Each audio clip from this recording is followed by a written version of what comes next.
and there might be mild side effects among these people. A very small amount of drug or none passes to the breast milk, so people should not be worried when recommending this. And oral PrEP currently was the first, because it has been used for a long time, to be recommended for this vulnerable group. So there are no advanced outcomes in terms of growth, hearing, language, neurodevelopment, metabolic, hematologic, chemistry, or blood lactate. So don't worry about these drugs, and we're going to see part of our counseling messages. Yesterday, we touched a little bit about hepatitis B. And again, here they say be cautious, because you might cause flares if you suddenly stop it. So make sure here in such situations, you see a gastroenterologist. Like we said yesterday, there are many side effects. Most of them are GI because of a route of intake, and you can guess most of these without even reading a textbook. But we also have dizziness, headache, and some of these might be because of a pregnancy. These are a bit common, but there are some that are not very common, that are rare and a bit severe. But overall, it's well tolerated. You can take oral PrEP with other medicines, like we saw yesterday. It's one of safe drugs. And these are some of the things that people who are in, during pregnancy and breastfeeding that they use. And it has no interactions whatsoever with these supplements, so it can be used. So who is a good candidate? Yesterday we saw, first you have to be HIV negative, and you also have to be at high risk. So some of you who work at some of these clinics, sometimes it's good to spread these messages, because they themselves might not be at high risk. It's their partners, and because of these biological changes, it will be easier for them to pick up HIV. So some of these clinics can be targeted to get some of these clients. Contraindications, like we saw yesterday. First of all, you have to be negative. Second, you have to make sure you've not had a recent exposure to HIV. So you should not be a candidate for PrEP. So you should not have an exposure within 72 hours. And you should not have signs and symptoms of acute HIV that we did see yesterday. Make sure the kidneys are functioning well and they're not allergic and they're able to commit to their medicines. What's important for me today is not so much the science, but the counseling. And these are some of the counseling messages that we normally give people. And again, I'll share these slides just to make sure we maintain the time. So in general, the chances of getting HIV are higher during pregnancy and breastfeeding. And you've described this very well. There's a biological aspect of hormones. There's a behavioral component. Most of the people who live in sub-Saharan Africa, mostly Eastern and Southern Africa, we know they're in regions of high prevalence of HIV. So it might be beneficial for them to use PrEP, because preventing HIV is better than doing nothing. It's better than experiencing the side effects, because you're protecting both you and the unborn child or the born child. You're preventing, and we saw yesterday that we're going to start calling it vertical transmission and not mother-to-child transmission, because we don't want to sound like we are blaming one party. When you take oral PrEP, and because it has been used for a long time, there's almost no chance of you getting birth defects. It doesn't affect your pregnancy status, so you won't get a miscarriage or any complications during birth or pregnancy or after. So some people are worried, oh, last time someone took this and they got a miscarriage. Sometimes the miscarriages, about maybe say 10 to 20% of young women will lose their pregnancies early for many reasons, infections, some of them are spontaneous. And sometimes because they've taken a certain product, they might blame it. But these are things that happen, but PrEP has not been associated with any of these things. It does not interact with any of the supplements or medications you take during this period. And a very little amount or none will pass to breast milk. But even that small amount will not cause problems to the babies. And it doesn't cause congenital anomalies. And sometimes, because we're scientists, we want to use those big terms, but to the lay people, you might describe what they normally see congenital anomalies are. Sometimes the babies are too small or too big, or they have one of the features is different or missing hand or something. So you can describe it to them that the babies won't be too small, too big, but in the back of your mind, you're trying to describe congenital anomalies. It doesn't impact your ability to produce in the future. If you take it now, it won't prevent you from becoming pregnant. But most especially, sometimes they confuse them for many other medicines. It doesn't prevent you from becoming pregnant, so it's not an oral contraceptive. And most especially, it cannot protect you against STIs. Those will still happen. And if they're also concerned about pregnancy and STIs, it's better they use condoms. But people will experience side effects, and these are transient. They happen quickly. With time, they go away. And the way to break it down for people is the body is getting used to the drug. But with time, when the body gets used to it, you'll stop experiencing the side effects. Make sure you keep your supplies in a safe place, away from children. You don't want people just be taking them. You don't want to store them in a hot place and they get spoiled because you're hiding them for your partner. So make sure they're in safe and within good conditions. Of course, these are basically public health messages that we spread out, that it's better to do breastfeeding to make sure that your child has enough nutrients to grow. Yeah, so oral PrEP won't impact breast milk production.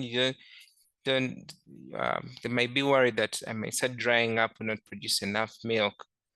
But one of the things we tried to talk about yesterday is partner violence. Sometimes when people find you taking these medicines, they may either stigmatize you or cause violence, harm to you, because they might think that you're sleeping with other people or you're blaming them, or they might misinterpret it. So it's important to discuss these things. Are you going to tell your partner? Yes, no, how? Yes. And I think I will stop there. I'm going to share the slides, but I had planned about 15 minutes per each of these presentations. So here where the overall message is it's safe to use in this people who are either pregnant or breastfeeding, and the side effects are the same and everything is the same. The most thing that people are concerned about is congenital anomalies. So you tell them they won't happen. They've not happened before. There's no evidence to show. It won't affect their breast milk. It won't disturb the child through the breast milk. You can use it with other supplements. But most especially, you have to describe to them why you think pregnant and breastfeeding people are pregnant and why it will be beneficial for them to use these medicines. So I'll share these slides. Some of these topics we covered yesterday, like the testing, the schedules, and all those things. So I don't want to repeat them, but they are the same as the people who are not pregnant and breastfeeding. So I'm going to quickly switch to, and please, if you have any questions, you can put them in the chat and then we can discuss these later. So next, I'm going to share my screen, the previewing ring.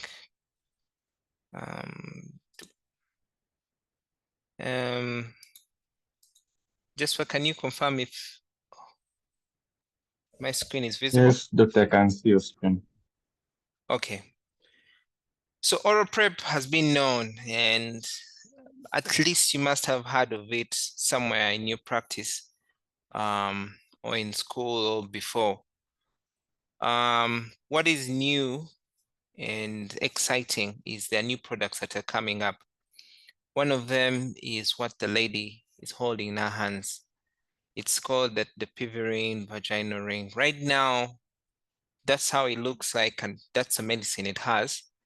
But there are many more rings that are being developed, and as you can see, it's for those who of female biological sex at birth. So these are some of the things we're going to look at. What are the rings? What are the basics? How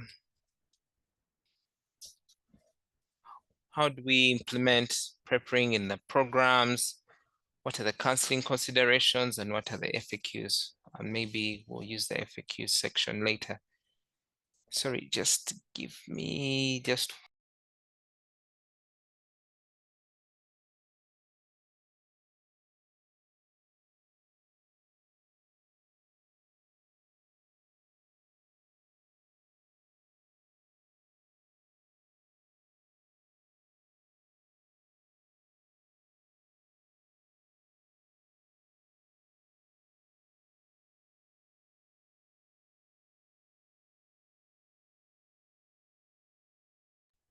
Sorry for that.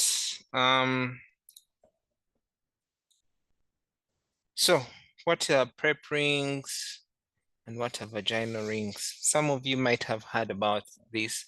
So vaginal rings have been used safely and effectively for other sexual and reproductive needs such as contraception and hormonal management.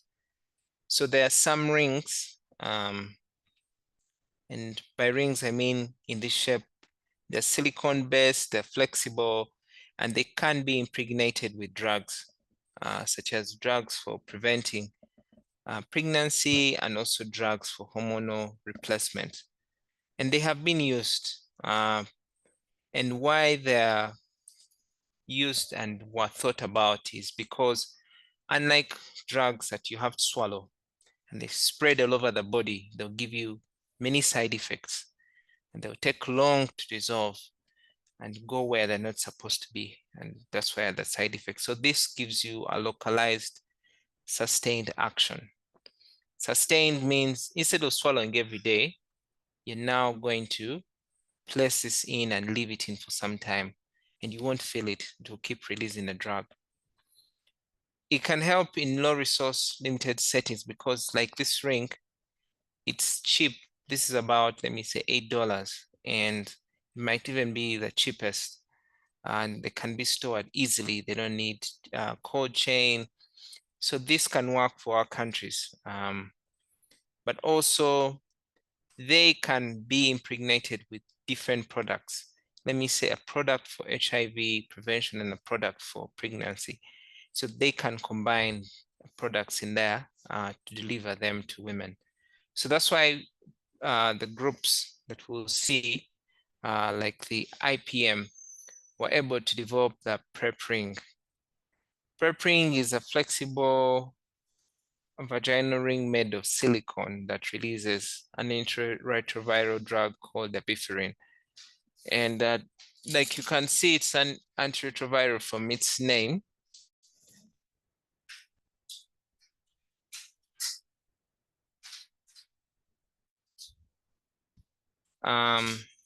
So just breaking down the terms, flexible means you can bend it. Huh? Sometimes we've presented it to people and they're like, that thing looks hard. No, it's made of silicone, it can bend and still won't tear. It has the drug, the epinephrine, and we'll see what type of drug this is. Some of you might already guess.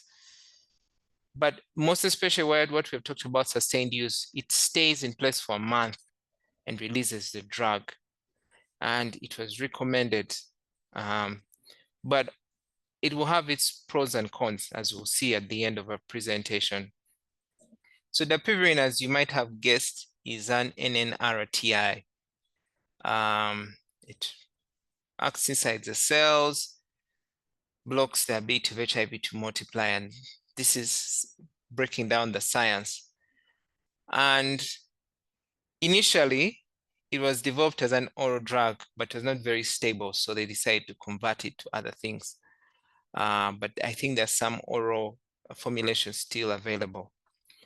The ring as it is right now, it releases the drug over a month. So they impregnate it with about 25 milligrams, but releases only 4. Some people might complain and say, oh, that's a wastage. Why don't you put 4? That's not how it's designed. It's designed at the end of a month. It won't be like a supercomputer to remember and say the month has reached stop releasing. When they kept on testing it, they realized this is the amount of drug you need to release this amount of drug. So if I put, like, let me say 10, maybe it would have released only 0.5. So they had to do different, and some of you have done this in drug formulation where you're using nanoparticles to deliver. So they had to do a bunch of experiments to make sure that they get 25 milligrams in the ring to release 4 milligrams over a month. Some people might get confused and say, why don't we leave it in for longer because it has 21 milligrams left?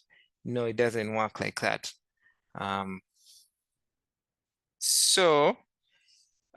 Maybe I'll ask Jasper because I can't see the participants. Which other drugs are in the same family as NNRTIs, as dapivirine, that you know of?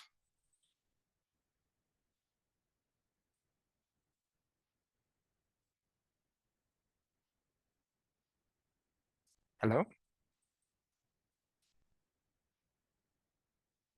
Or anyone who has Hello. tried? Yes? I know Vipavirins, Niverapine. I think those are the most common ones. Okay. Yeah. So you know a lot about HIV medicines. Yes. So it was developed in that line as an oral medicine, but they realized it had poor bioavailability. Then they decided to convert it into a ring. And you see many formulations that are converted like that. So people might be asking, did they test this drug? Do they work?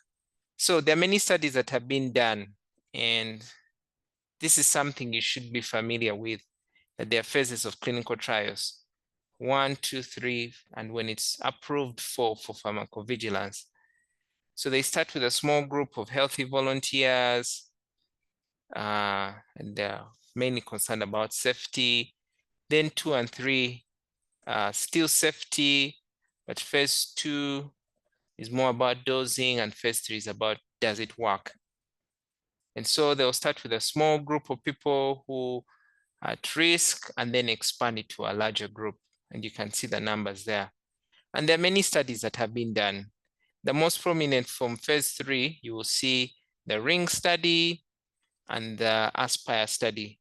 And some of you might be knowing people who might have done internship at MUJU, at Baylor, at MRC, UVRI. Uganda participated in these studies to get the evidence we need. But there are studies that are being done in real outside the clinical trial settings, and they're extensions of the clinical trial. So you'll see things like DREAM and HOPE later on. These were studies that followed the initial ones.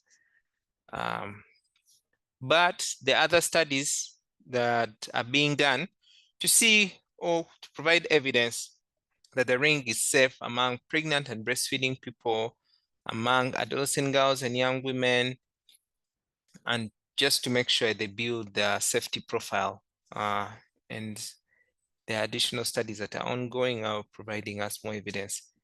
So when the first 2 studies they did was the ring study and ASPIRE, and there are many words there, not to confuse you. They compared a ring that has the drug and a ring that's a placebo. Placebo means it's the same ring, like the silicone without the dapivirine.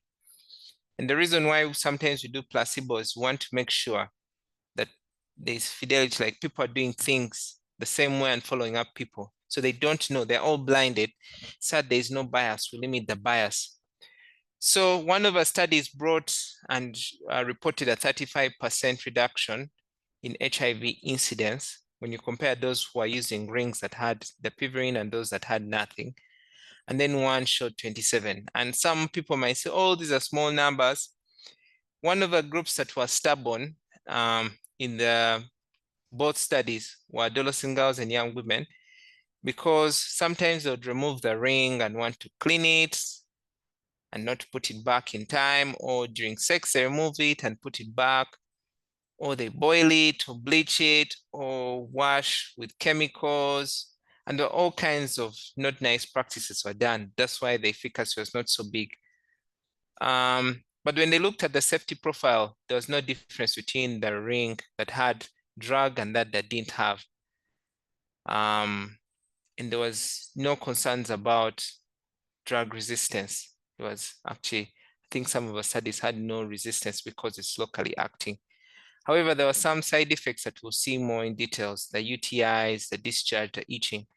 The mere presence of a foreign body will create the secretion of fluids, will cause itchiness and some pain. It's just the reacting, not necessarily the drug, but the delivery system is the one that body is querying.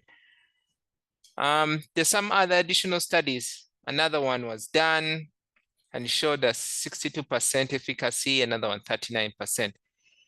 And why they are varying is people are using them differently. Some people are using them well, some remove them, some have sex during their periods, yet they remove the ring. So there are all kinds of bad practices there. That's why the percentages fell a little bit. But overall, the ring, yesterday we saw oral PrEP is 74 to 92% effective in reducing HIV when used well. The ring was ascribed a 50% based on all those. They combined all those statistics and they said, let's call it 50%. So oral PrEP, 9 out of 10 people will be protected from HIV. The ring, 5 out of 10. And 5 because some people have used them wrongly. Sometimes you tell them it's for 28 days, they forget it there and take it out after 2 months. Or they say it still has some drug, or my boyfriend, or you give me some on your ring and I share. So there are all kinds of things that were observed that decreased its efficacy. But WHO said better we have a product than no product. So some people might be concerned, they say 50% is risky. If you use it properly, it will jump to 80, 90% as used, following the instructions that you've been given properly. The problem is some of the populations you deal with, remove it, put it back, do this, boil, clean, do this, and they end up diluting the efficacy. So we're going to look at some of the indications and dispensing and instructions for removal. And maybe I'll pause here at some point and play a video on some of the things we have to talk about. Like oral PrEP, you have to be HIV negative. Make sure you don't have a recent exposure to HIV within 72 hours, and you don't have acute signs and symptoms of acute HIV infection. Make sure you're able to consistently use the ring. And that one was big because it's the reason why the percentage fell. If you've had any allergic reactions to any ARVs in the past, make sure that is something they look out for. And sometimes in countries where it's not approved, so in Uganda, it's not yet approved for pregnant and breastfeeding people. So we have to check to make sure that they're not pregnant and breastfeeding. Ring only protects through one route. So if you're an injection drug users, it won't protect you. If you're using other routes for sex, like anal sex, it won't protect you because it's inserted vaginally. It won't protect you from pregnancy. It only has antiretrovirus. It won't protect you from STIs. And that's something that is important. And why it's important for us as pharmacists, like yesterday I described, they're trying to take PrEP out of the facility. And the ring is one of the easy things to use. Once the provider at the facility teaches you how to use it, you no longer need to go back. You can just go and pick and insert yourself and even remove it yourself. And we'll see a video to that. So that's one of the things they're looking at to see if they can push it out and allow people. Yesterday, we talked about the 7-day rule for oral PrEP. The ring, within 24 hours, it's working.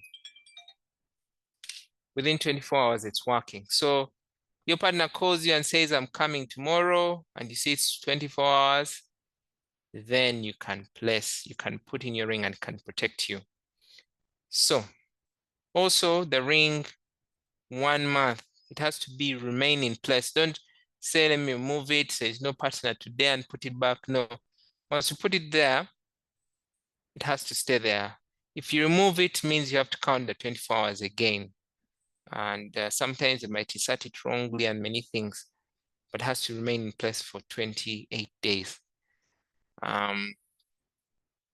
So I think we've talked about this. So basically, how to insert and remove, we're going to see a video, but we need to expose and the vagina so that we can insert it. And sorry, I'll have to use strong words, but there's no other way. Sometimes when we tell people down there, they might insert it in the wrong place. So we have to use the correct words. Make sure you wash your hands, make sure you check the expiry like all other products, and then tear the product and then go into the right position. So we normally tell them either put a leg on a stool or just make sure it's raised, or squat or lie down. And that exposes the part that you can insert it properly.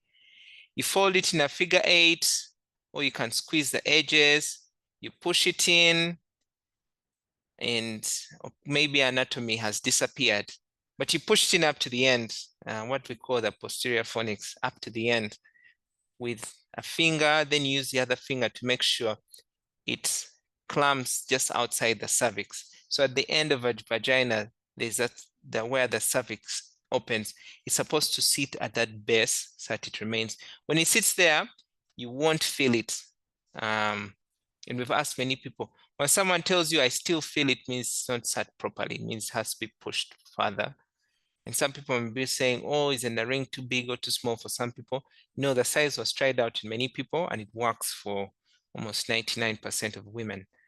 And the beautiful thing is, after it's inserted, you won't feel it. You can go and run, swim, dance, anything you want to do, and it won't fall out. After it's inserted, you can wash your hands. At the end of a month, when they need to take it out and they can't come to the facility, and we're encouraging people to remove it themselves, they go back to the same positions and pull it out and wash their hands.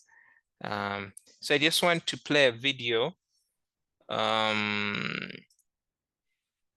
Video, where is it? Okay.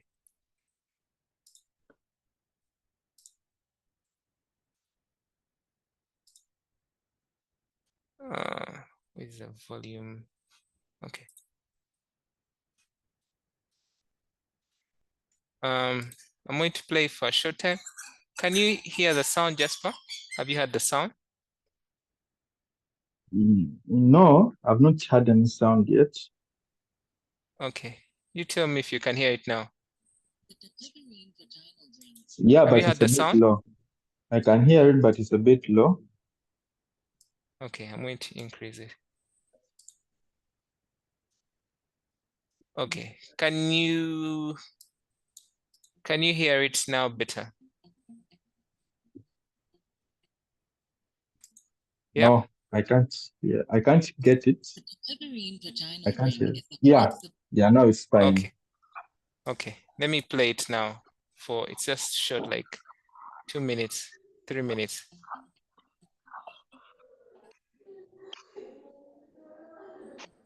The dapivirine vaginal ring is a flexible silicone ring. It contains an anti-HIV drug called dapivirine, which works by blocking HIV's ability to make copies of itself. To reduce the risk of HIV infection, a woman inserts and replaces the ring every month. Set it and forget it. Before inserting the ring into your vagina, wash your hands in clean water and dry them. Check the expiry date on the package label. Do not use if the ring is damaged or expired. Tear the package. Remove the ring from its package. Choose a comfortable position for you to insert.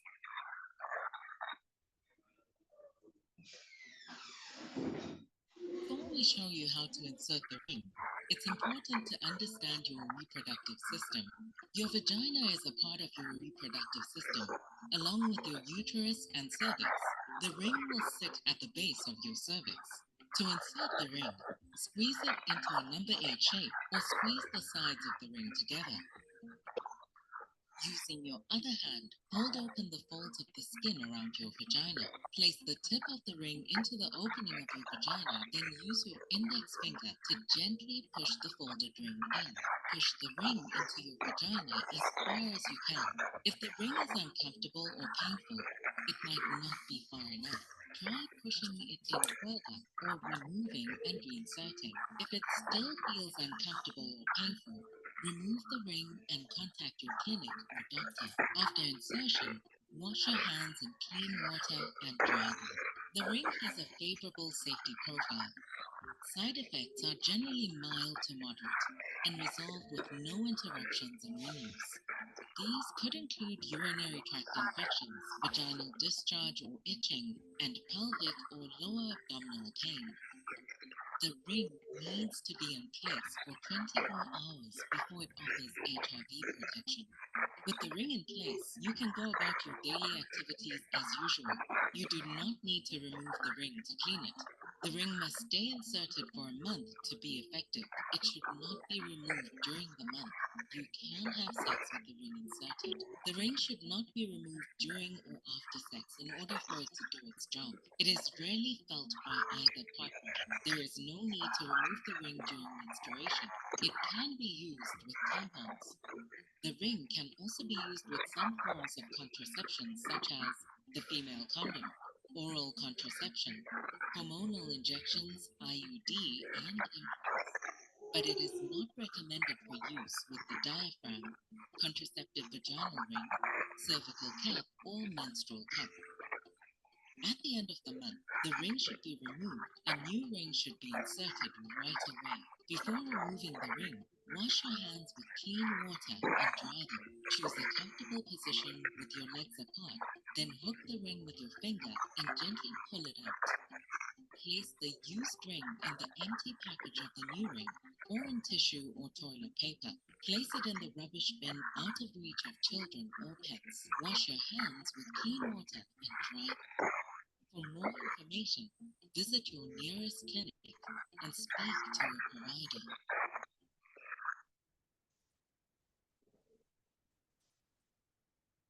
All right. Have you had the entire video? Yes, doctor, we've heard and seen the entire video. Okay. Okay. So let me quickly jump back to, sorry.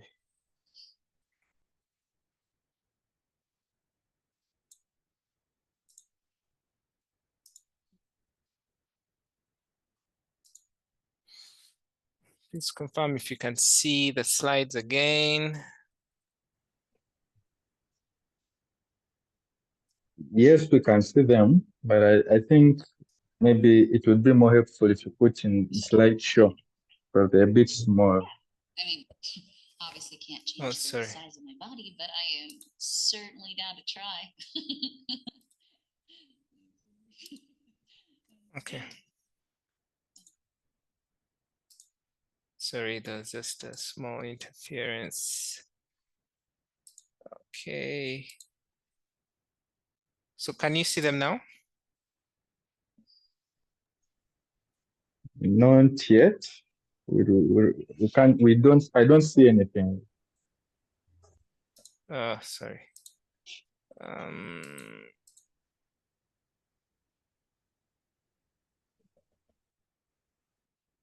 Now is it?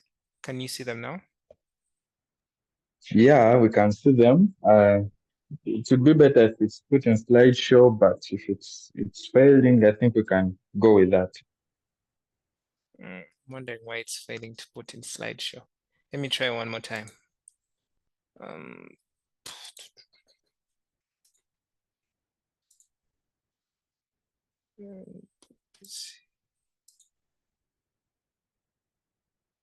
Okay. Are you seeing the slideshow now? No, but I think let's just go with that. The slideshow is failing. I'm seeing like it's not in slideshow. Okay. Yeah, they might, sometimes when you switch between multiple. Okay, so we've seen what the dapivirine ring is and how to insert it, and how to remove it. So maybe I should stop at the side effects. So like we described, because the body senses a foreign object, it will produce fluids, and sometimes some people might take that as an advantage. So some people maybe they didn't have enough secretions and now they're having better. So it might be a positive side effect for some people, but some it might be too much, might go beyond what they need. Sometimes the infections that come in, and these are not necessarily related to the drug, but the delivery medicine, method, and all these other things that might come in that resemble STIs and UTIs. But those can be managed and treated well, and people don't have to worry about them. The only thing sometimes we encourage people to do is, if you see it's a severe like discharge or STIs, you can treat it for a couple of days and then insert the ring. But if you get an STI when you have the ring in place, you don't need to remove it. You can just treat while it's in place. However, if there are some extreme cases where there's a tear or the epithelium is disrupted, or the ulcers or cervicitis where there's inflammation, it's better you take out the ring, because there you might not be well protected. Every time you have tear or anything that can cause easy exposure to blood, it's better we take it out. But if some people might react to it or get tests for HIV and they're positive, they have to take out the ring immediately. It cannot be used for treatment. Therefore, it's important for people to know that we're only using this drug for prevention. Once you get HIV, we stop using it. But as you know, the vagina is self-cleansing. Sometimes you just let it clean itself. If it's periods, it will clean itself. You don't need to take the ring out for periods to wash it or clean it. It will clean itself out. It might change a little bit in color, but it's okay. But mainly the thing I wanted to conclude with is we're not allowed to use the ring during pregnancy. And some people might be worried and say, why? It must be causing congenital anomalies. No. When we're registering drugs, we start them with healthy populations, and we restrict people. We say we don't want anyone who is vulnerable. So we don't want children, we don't want pregnant women, we don't want breastfeeding. So we started from the people who, the normal ones, non-pregnant, non-breastfeeding. And after we have evidence from them, then we can try out. And that's why there are other studies that are coming out to try out these other new populations.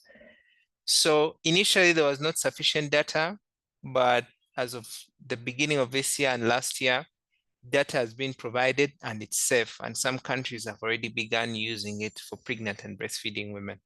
In Uganda, not yet. So I won't go so much in detail, but if it's allowed eventually, it will be used the same way as it was among the non-pregnant and non-breastfeeding people. So I'm going to just quickly stop there.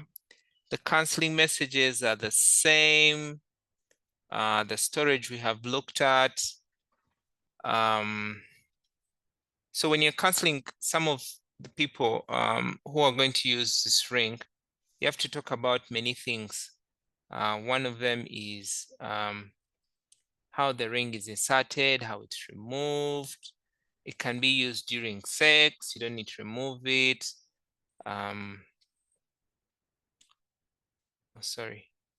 Yeah, you don't need to remove it during sex.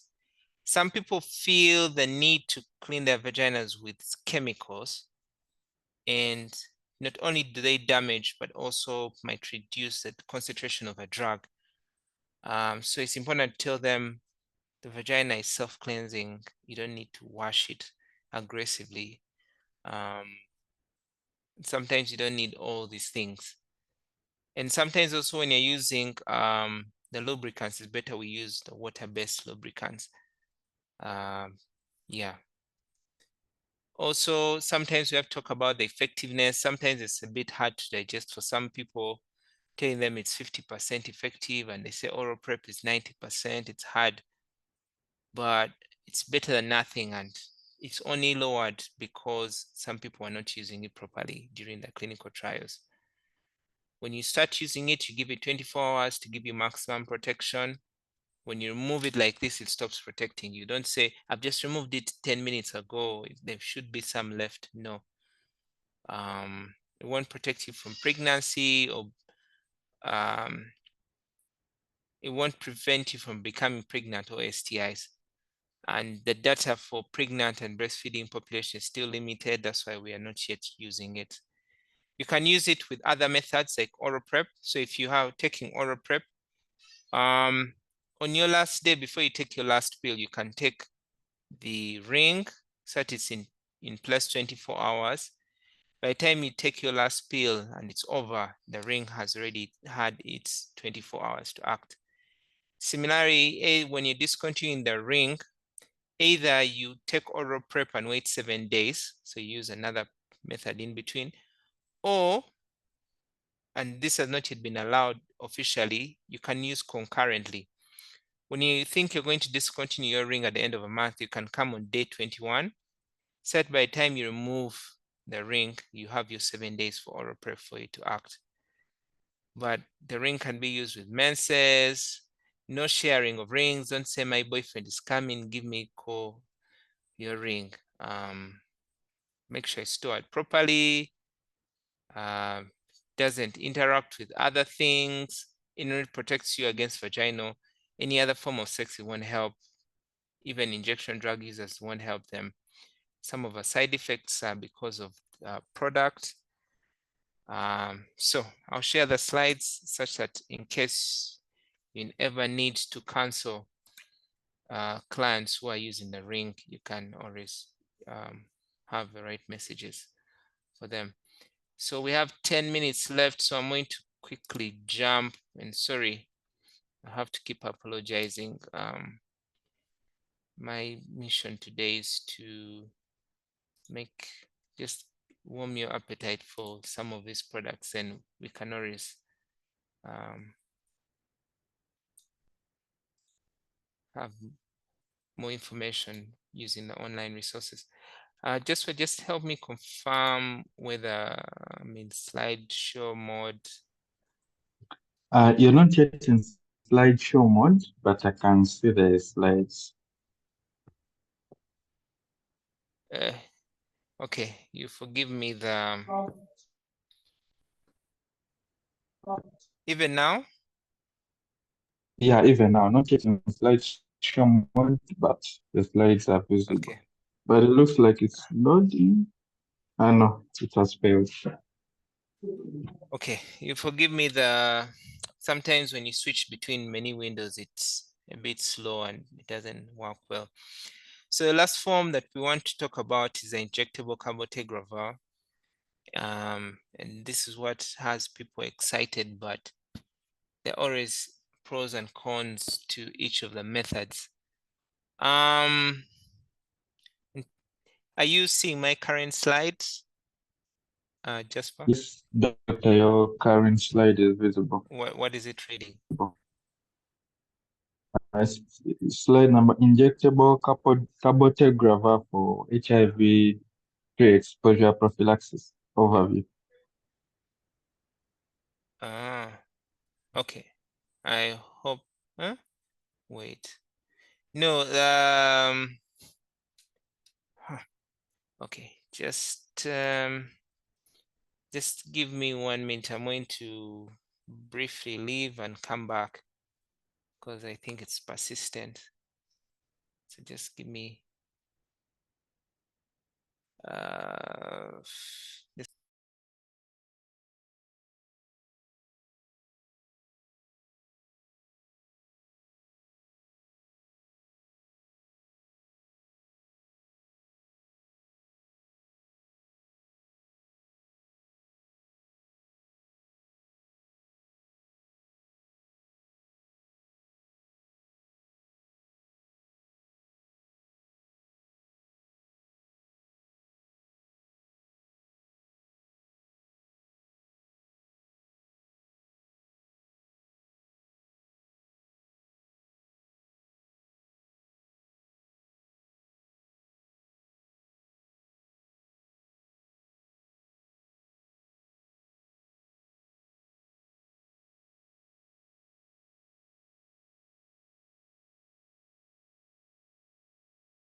I'm going to attempt to share. Okay. Can you please make me host again, or co-host?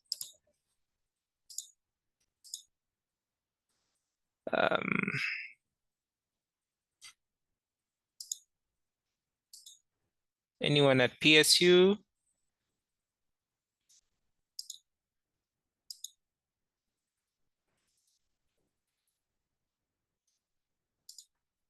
Hello?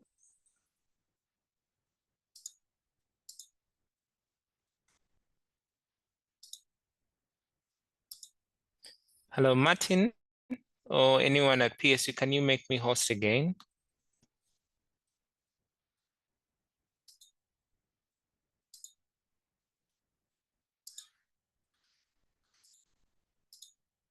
Okay. Okay, thank you. Right. Please confirm, Jasper, if I'm in slideshow mode.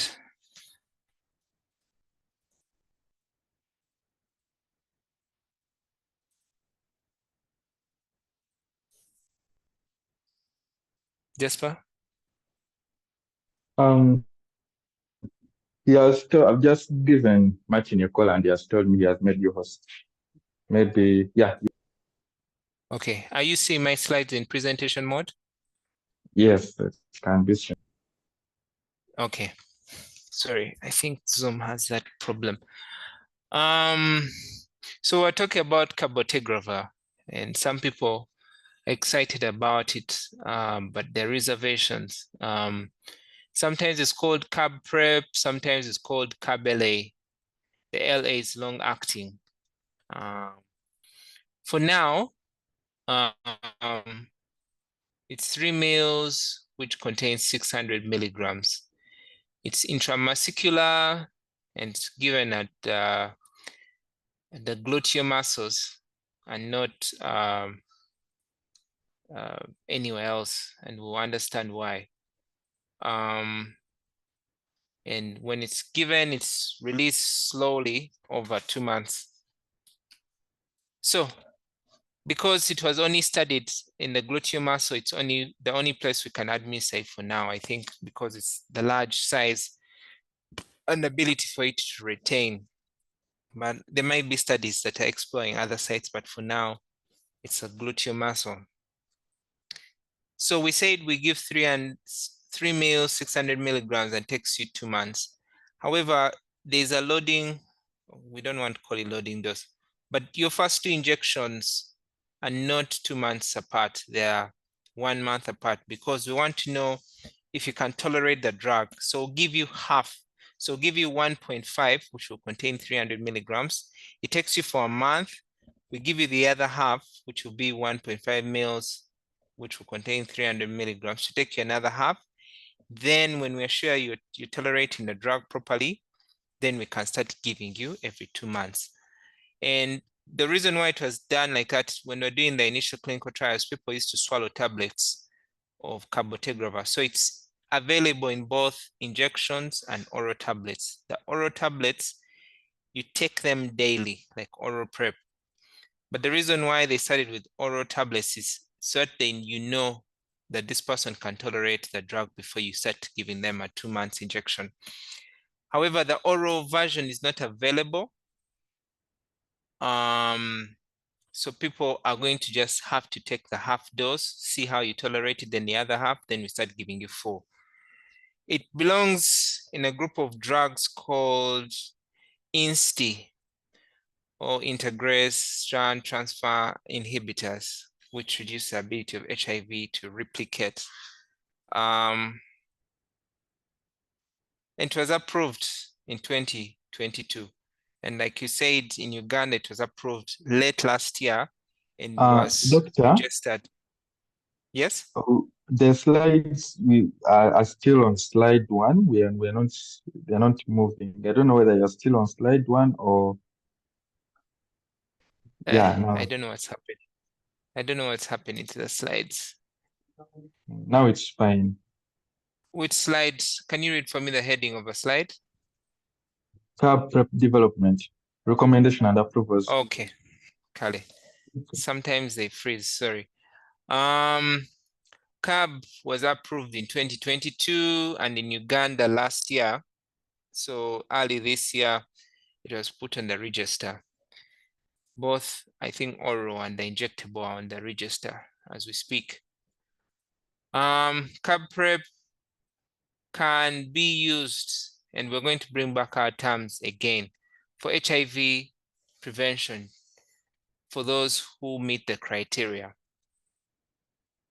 So some of the studies are still ongoing, but the people who they are sure it can work for are cisgender people. And cisgender, we said cis means same. You're born a man, you're still a man, or you're born a woman, you're still a woman. And transgender women means I was born a man or as assigned as a man at birth, but now I am a woman. So these are the groups that can use CAB, and we'll see why a little bit later. But they're still studying the other groups to make sure that they can use, and most especially now for adults, most especially those above 35 kilos.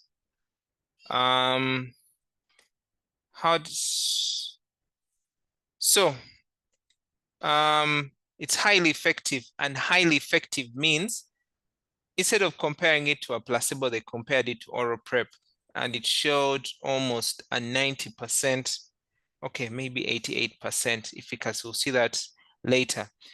But most importantly, we're bringing back these terms. Only cisgender men, cisgender women, and transgender women can use this product for now.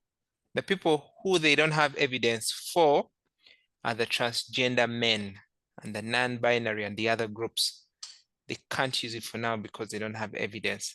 It's injected in the gluteal muscle because it's large enough and can store drugs, as we have seen with other medications. But we have a 7-day rule again. I inject you now, wait 7 days for you to have maximum protection and to reach those protective levels. Once I give you even just one injection.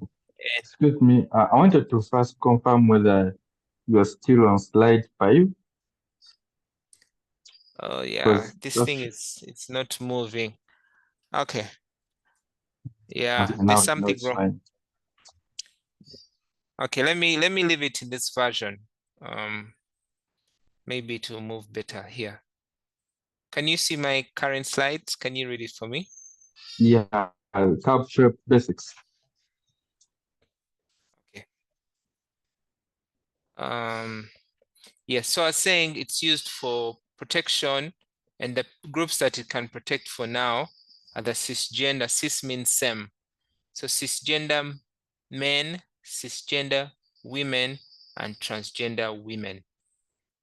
We have not yet gotten sufficient information for transgender men.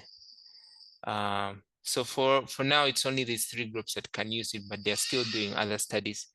We inject in the gluteal muscle, the buttocks, and hopefully maybe in pharmacy school one day, and hopefully with a new curriculum, they can start teaching people how to inject, because as you know, our colleagues in other countries are taught how to inject and they administer vaccines. It's not very hard to administer. But the first 2 injections, like we said, are 4 weeks apart instead of 8 weeks, so 1 month instead of 2 months, because we need to know whether you tolerate it. There's a 7-day rule. When you inject you, it's going to have to wait 7 days for it to give you maximum protection. If I give you even just 1 injection, it will stay in your body for a whole year. So you have to be careful, and this might be disadvantageous to some people. You can't just come and say, I want 1 injection, then you disappear. That small trace, if it stays in your blood and you get HIV, there's a chance of drug resistance. Because from the name of cabotegravir, you might guess the drugs that it has common features with. And maybe to save time, it's in the same group of drugs with dolutegravir, which is first line. So you come and I don't feel like taking the second one. The other one has stayed in your body, it's going to stay in your body for a year, and it's going to go to subtherapeutic levels. So not to scare anyone, but maybe let's see it later. So efficacy, we have talked about it. In cisgender men and transgender women, there was a 66% reduction relative to oral PrEP. So here, instead of comparing it to placebo, they compared it to oral PrEP. And remember already, oral PrEP is 90%. So this one is close to 99% effective. Then they also compared those who are assigned female at birth, the cisgender women, and there was 89% reduction relative to oral PrEP. So it's highly, highly efficacious in prevention of HIV. But like we said, you have to make sure you get your injections on time. Because it moves everywhere in the body, there are going to be many side effects that you experience. And of course, where it's injected, there'll be some redness, paining, bruising. Worst case scenario, you get sepsis. But most of them are mild. Like, you know, some people might fear injections, and that happens. And also, maybe the biggest disadvantage of cabotegravir, it's very expensive.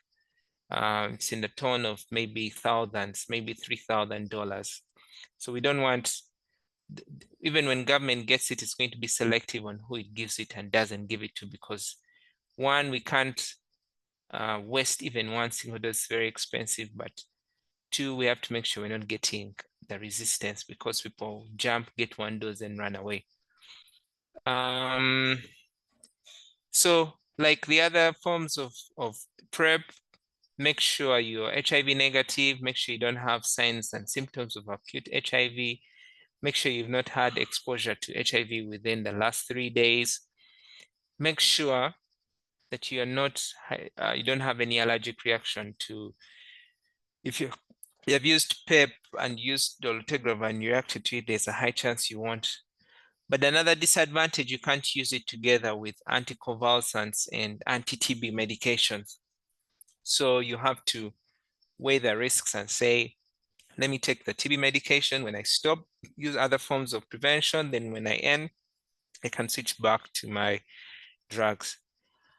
For now, it can be used during pregnancy or breastfeeding, because like many new drugs, we don't test them in these vulnerable populations, but there's data, good data showing that there are no birth effects, but it's still limited, so we can't use it for now. So studying cabotegravir, we say the first 2 injections are 1 month apart. So you take your first dose, then 4 weeks later, then you start taking 2 monthly. So it's very simple.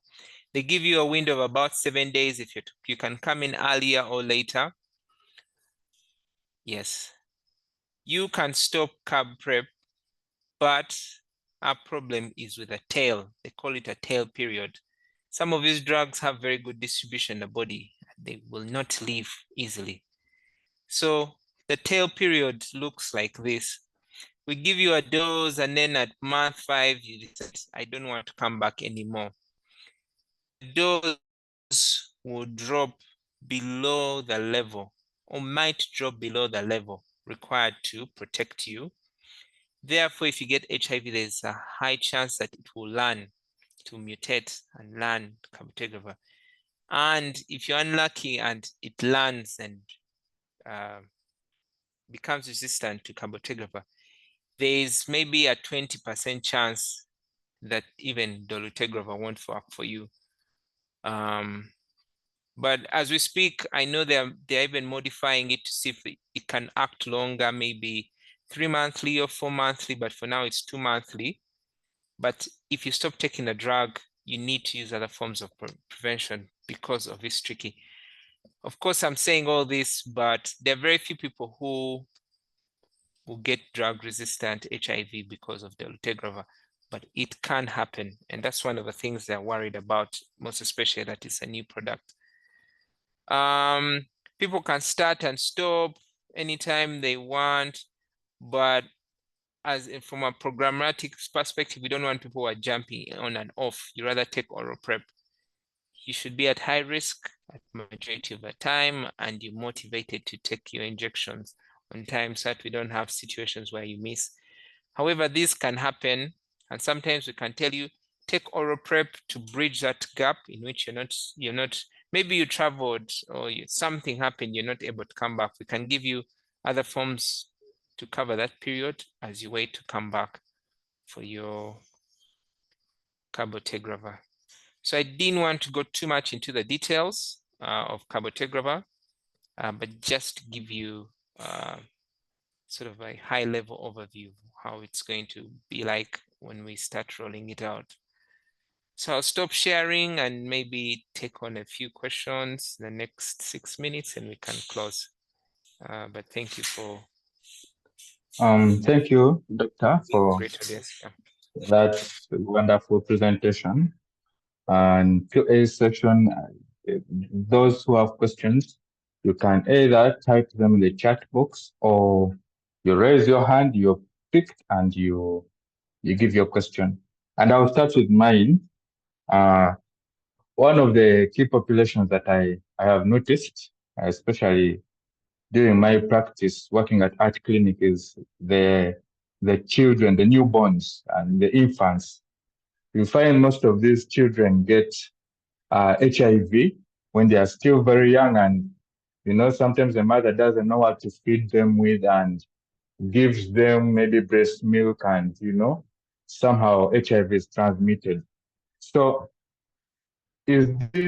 are these PrEP methods, whether oral PrEP or cabotegravir injection, cabotegravir injection, are they recommended for these children so that at least we can bridge that gap? Yeah, so that's my question. I see a couple of questions in the chat box as well. Is PrEP used in diabetes mellitus? And what happens? I think this is a question on the tail period. Maybe he wants some clarification.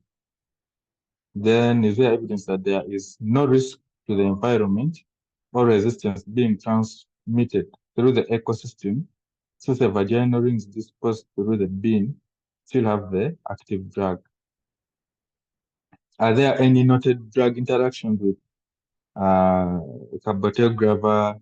Does CAB require renal dosing? I think some of the drug interactions, he has hinted on them, anti-TB drugs, but maybe we'll answer this question more, personally. Does CAB require renal dosing? I see some appreciation from Dr. Stephen Witoti. You're welcome, Doctor. We are glad to have you in this CME. Thank you for the appreciation and the kind words. I think, Doctor, you can take on the stage and answer those questions.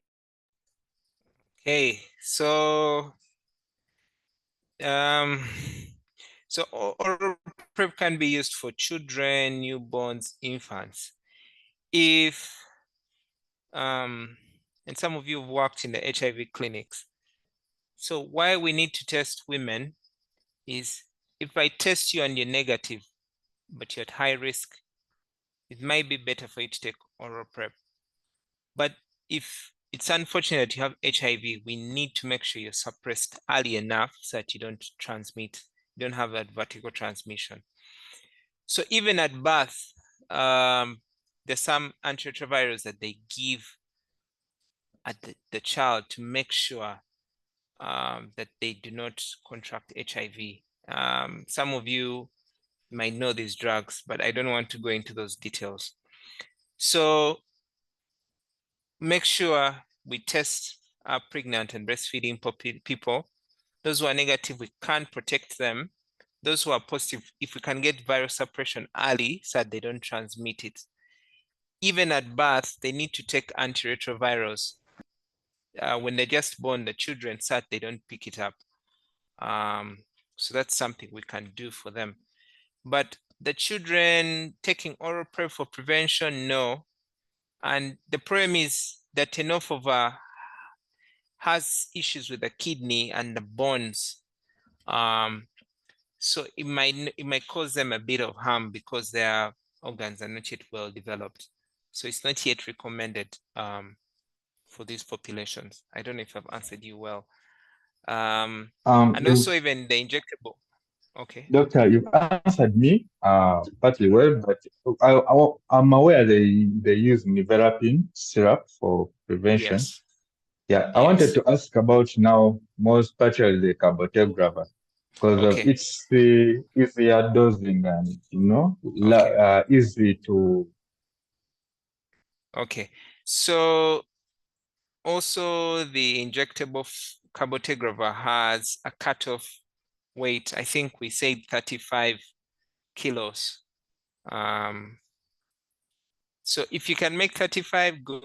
If you can't, we can't use that to prevent. So the reason why we're preventing HIV is sexual,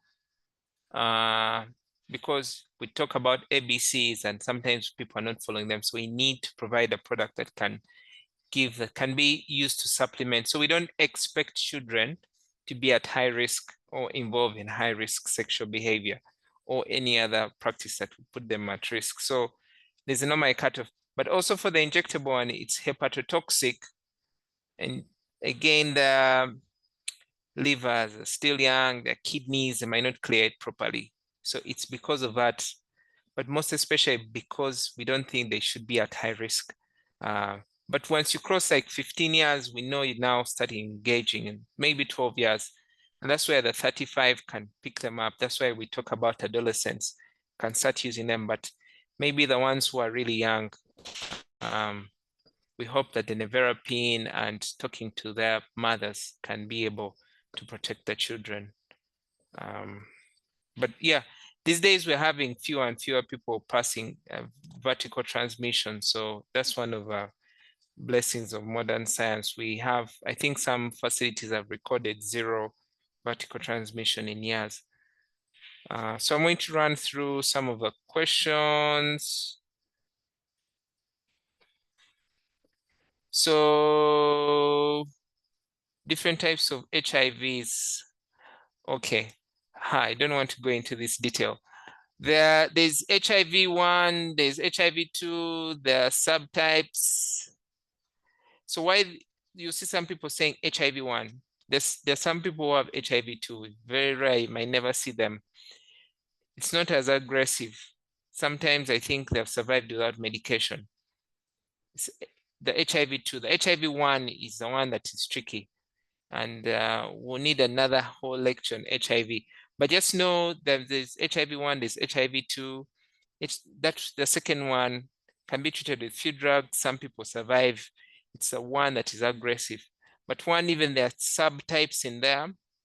Some of them are more aggressive than the others, and they've been extensively studied. But yes, HIV, that's why it's important. Some people say, I already have HIV, therefore I can sleep around because I'm already infected. No, you can pick up another strain, which is even more virulent and more aggressive than the one you have, and it takes you down faster. That's why it's important also to spread this message to other people. More detail about the tail period. The tail is the drug staying in the body longer than you want it to. So I've given you an injection. Because of its distribution, it won't leave. Like oral PrEP, when you start swallowing it, within a month or weeks, it will get out of your body. The ring, the moment you remove it, within a short time, it will stop, get out. The injectable will stay in longer. The problem of staying in longer is it will fall below the level you need for protection. Therefore, if HIV comes in and the levels are not enough to fight or to protect you, you give it enough time to learn, to say, if I remove this gene from myself, if I change this receptor, if I do this, I will start resisting this drug. And that's the risk we're trying to prevent. So the tail is because of a longer staying in the body for that 1 year than it's supposed to be. Career opportunities in the field from Dr. Lotati, I think that's a very good comment. I think I'll talk to Dr. Ava and Jasper and see how we can arrange this for many people who can have some internship at some of these facilities. And I think after internship, they can be taken up. But there are many pharmacists at Muju, MJA, Baylor, and many other organizations. People can take up some of those opportunities, but sometimes we need to do some of the internship there so that we learn some of these basics. So I think that's why you can touch base with Eva, and then she'll help. Renal dosing, yes, if people, so for it, compare TDF is not very good with the kidneys. Then the injectable is not very good with the liver. And that is maybe using very simple language. So carb, because it's new, they're more concerned about the liver than the kidney. So I'm not seeing them adjusting the doses. But when they have some of these comorbidities, it's better they stop it, because there are new drugs. We could be saying it doesn't require, and yet for you it might require, and maybe that you have other things happening.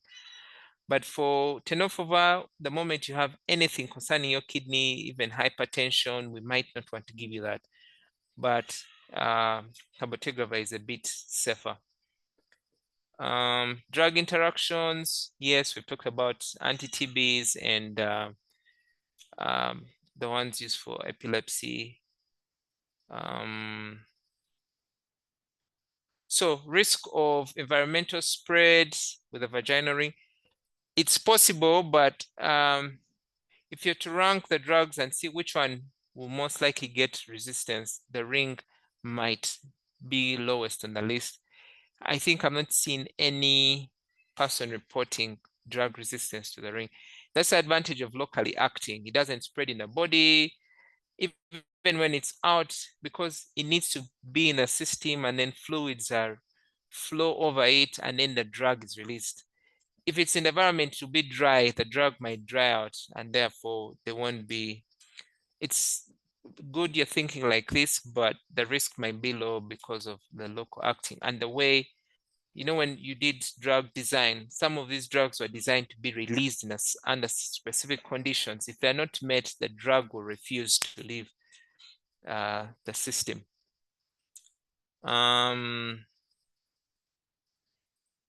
So when you discontinue carb, so you can discontinue carb, but that's the risk. If you discontinue carb, you have to use other forms of HIV prevention. If you don't and you go careless, there's a chance of resistance. So you can switch back to the oral PrEP. If you're a female, you can use the ring and all the other prevention. So you can discontinue carb. What we don't want, and what the government does not want when it brings its few expensive doses, is people to jump. Now I want, now I don't want. We want people who are a bit more motivated, so that we don't have. Can it be used using diabetes? If it's not damaging the liver, yes. If it's, and they have to do these contraindications. We're more worried about, so some of the things that are rare are the allergic reactions, the liver toxicities. Sometimes it causes depression and also those interactions we have seen, but not so much diabetes. So gluteal size is important. Yes, I think when we are training, there's that term people like using NASH. NASH, I don't know. So if you don't have enough gluteal muscle, so some people have accidents and they have to do surgeries and take off their gluteal muscle. Okay, this, I'm going to extreme, but there's some people who don't have sufficient gluteal muscle. So yes, you won't be able to benefit from a cabotegravir. We need muscle to hold the drug in for that period. If you don't have any muscle, means you will just be wasting our drug. Either it would be flushed into the system all at once, or it won't reach. Let me see if there are any other. Yes, I think there was a comment. How effective are the rings in case you're exposed to HIV? So unfortunately, the rings can be used as PrEP. Yesterday, we talked about PrEP. There's an event coming in 24 hours. You prepare yourself by using your ring. Then it happens, so you're protected. When it has already happened, the only option we have for you is PrEP, using the drugs. So that has to be also clear to people who want to use it. So if you're already exposed, we can't give you the ring whatsoever. Even cabotegravir, we can't give it to you. But there's cabotegravir, the single ingredient as cabotegravir alone is used for prevention. But when they combine it with another drug, rilpivirine, they're using it for treatment. And you might hear some people are going to start using injectable drugs for treatment. So the ones for treatment have 2 drugs. The ones for prevention is just cabotegravir. But most importantly, we can't use it for prevention. So yes, there's cross-resistance with dolutegravir, so we have to be careful because there might be cross-resistance. We don't want people. So I think someone talked about the placebo effect. So when we're doing these clinical trials, it's tricky. So when they were starting out oral PrEP, they had to give people pills that have the drug and other people pills that don't have the drug.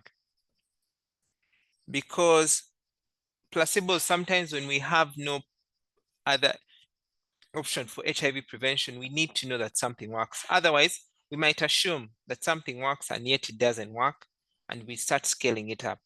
So they needed evidence in the beginning. That's why they said but when they're enrolling into the clinical trial, they'll tell you, boss, there's a 50 chance that you either receive a tablet that has the drug and one that doesn't have, which is clear to you even in the consent forms. So it's up to you to say, you know what, I don't like your stuff. Let me walk away. And many people will walk away and we are okay with that. But we need to know whether something works. But when there's a product that works, then we might stop using a placebo. That's why you see when they were bringing in the injectable cabotegravir, they compared it against oral PrEP and not against placebo, because now we already have something that's working.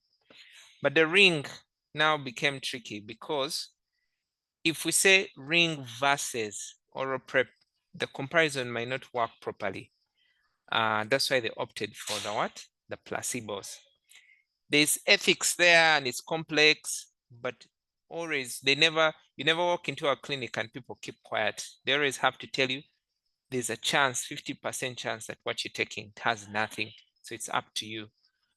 So there are many ethics related to placebo use, but if there's an established standard of treatment, then it's better you use it as a comparison. But if there's no treatment or you're using an alternative dosing mechanism, then you're allowed. And ethics committees are the ones who decide. They can say, don't use placebo rings, compare the dapivirine ring against oral PrEP. And then you see. And maybe, I don't know why they have not done that, but maybe now might be a good time. But people might expect that it might not perform well and maybe even discourage people, but that's something to look out for. Yeah, I think those are the comments. Unless, okay, let me see. Can fat implants, can the dapivirine ring be used simultaneously with IUDs? Yes, the IUD, I'm hoping none of you dodged anatomy. The IUD sits in the cervix, uterus, the other side up, and then the ring is seated at the end of the vagina, just outside the opening. So they sit in different areas. That's why they can be used simultaneously. And I didn't want to go into serious anatomy, but when you watch the video, you can see it that here we have a cervix, that's where the IUD goes. And then here, the vagina at the end is where the ring sits. So it doesn't even block the exit of menstrual fluids. Can fat implants also increase? So what we're doing for cabotegravir, if someone is big in size, sometimes we have to use longer needles or wider needles to make sure we push it beyond the fat into the muscle. But now having a fat implant, we're not sure of that, how that happens, but it will be good to know those people who lose their muscle, if they can benefit from that. So the ring, we've talked about it being 50% effective. Some people might not be happy with that, but many people, it's good to share this information so that people can decide. Yeah, I think that's it.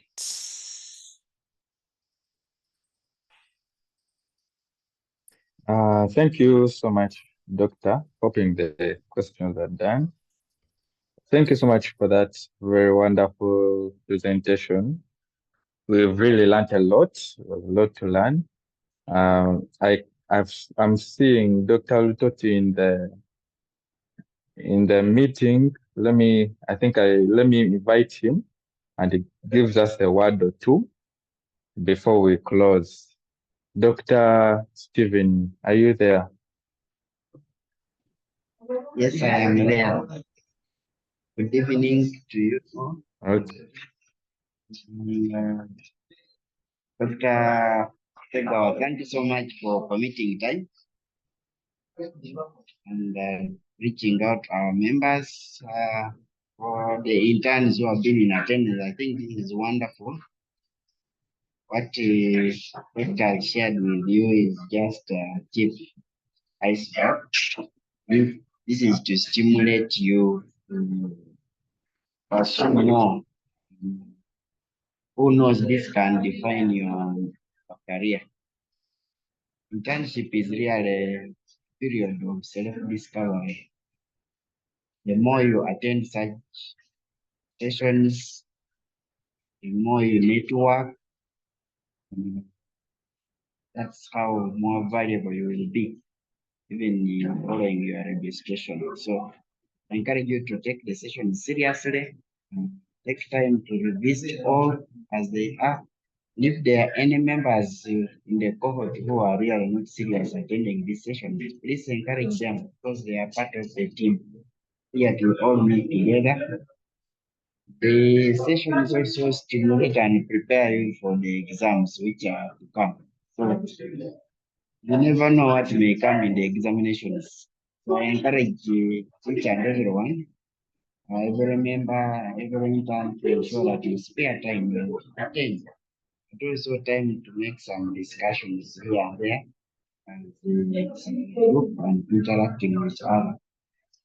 Continue to maintain the good conduct at the various sites where you are. All will be well. As PSU, we are here ready to support you all through the process. So, in case you get any challenges, please feel free to reach out. And if there's any experience you would wish to share with us for purposes of helping us to improve the training and maybe follow up a particular issue, also bring it out to our attention. I wish you all the best and have a nice evening. Thank you so much, Doctor. For those who don't know, I doubt there is any, but for emphasis, Dr. Ultot is the Secretary General of the Pharmaceutical Society of Uganda, and they have supported us in many ways. As you can see, the link we are using is theirs, and yeah, we appreciate them a lot. Yeah, so thank you all for coming up. Thank you thanks to our presenter for sparing time to really talk to us.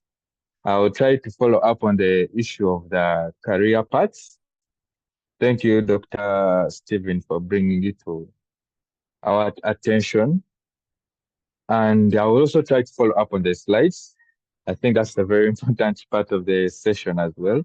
And I will take this opportunity as well to reach out to all interns, wherever they are. If you get a credible presenter, you can reach out to me or any of the other executive members, and we try to get him on board. Thank you so much, all, and have a good evening. I beg to wish you. Thank you, just fun. Have a nice. Thank you, just fun. Have a nice evening.